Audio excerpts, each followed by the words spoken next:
Hare Krishna. When we face setbacks and failures in life, how do we know whether we should keep pushing forwards or move on to something else? How do we know whether something is determined by destiny or something is within the scope of our free will? Should we just accept something as destined, or should we use our free will better to try to change things? Answer: I'll talk about this in terms of 3 points, 3 I's. First is I, intelligence. The Bhagavad Gita states that buddhi helps us understand what is beneficial, what is harmful, what is desirable and what is undesirable. In 1830 it says that intelligence helps us guide ourselves properly. So even in the routine experience of life, we can see that there are some things that are in our control and there are many that are beyond our control. So essentially the Gita explains that the things that are within our control are within the scope of our free will, and the things that are beyond our control are a matter of destiny. So what exactly is destiny? Destiny is not just not any mysterious malevolent force that arbitrarily controls things in our life or arbitrarily changes things in our life. No. The Gita talks about the principle of karma, which essentially is about individual responsibility. Karma is actually understanding that our actions matter, that the way we act can create a brighter future for ourselves or a darker future.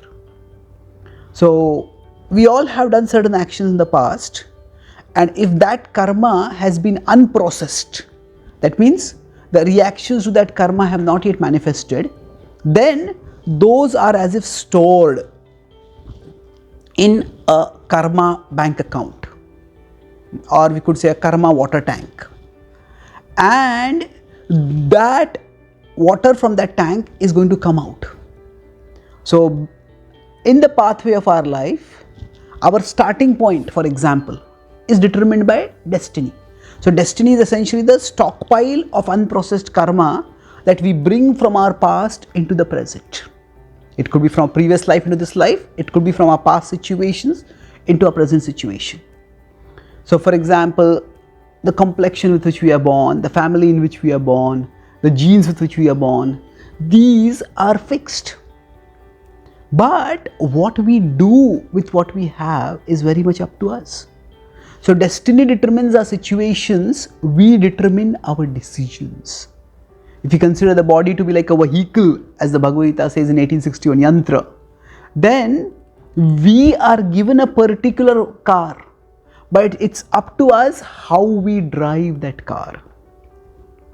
And that's why the focus is in the Bhagavad Gita on taking responsibility for the things that are in our hands. Now, when we encounter some failure, at that time, what do we do? With this broad philosophical understanding of destiny and free will, how do we apply our intelligence? We try to analyze to our best intelligence, okay, what exactly was the cause of failure?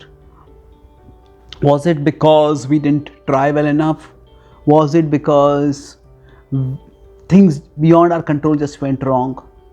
So through an analysis of our intelligence, we can decide whether we have endeavored sufficiently. If yes, then we might as well move on to something else. If we feel that we would like to try in a particular area more, that's also fine. But here the important point is to recognize that even when we face failures, we don't take those failures personally. We take them more objectively. The opposite of personal here is not impersonal but objective. I'll explain what I mean by this. That brings us to the next point of I, identity. The Gita explains that our identity is multi-level. We are not just physical creatures. We are not just even rational creatures. We are actually conscious beings who have a body and who have a mind. But we are spiritual beings beyond all these. And externals, they affect us, but they don't define us. So for example, when we seek something and we don't get it, we can, if we are objective, we can say, okay, I have lost. I tried to gain this, but I lost this. But if we tend to take things too personally, we may say, I am lost. And worst of all is the misidentification, where we start thinking, I am a loser. But we are not losers. We are spiritual beings who are indestructible at our core. This loss is just like one thing which has come in our life, will stay and will go. So this misidentification, I am a loser, is what cripples people. It's what causes depression. It's what can impel people even towards suicide. By reminding us of our indestructible spiritual identity, the Gita reminds us that our core exists beyond the domain of destiny. Destiny may affect our biology or our psychology, but it cannot touch our spirituality. And thus, by practices like yoga, especially bhakti yoga, which reinforce our awareness of our spiritual identity, we stay less affected by the upheavals that may come by destiny in our life. And that brings me to the last part. Last I is inspiration. So we use our intelligence to understand whether things went wrong because of factors beyond my control or within my control. And then we keep ourselves secure at our core by remembering our spiritual identity. And then we see, how inspired do I feel to work in this particular area? So the Gita talks about our swabhava, our innate nature. The Gita states that we can use our innate nature, which essentially refers to our innate areas of comfort and competence, where we feel good doing some things and where we are good at doing some things, that is guna and karma, and we use that to grow spiritually, to realize who we are ultimately. So in one sense, the Gita's vision is that what we love presently can become our pathway toward what we wish to love ultimately. So we are all parts of the divine, and the divine has put us in a particular situation right now by a higher plan. And if we feel inspired to push on toward in a particular activity, because that gives us intrinsic satisfaction.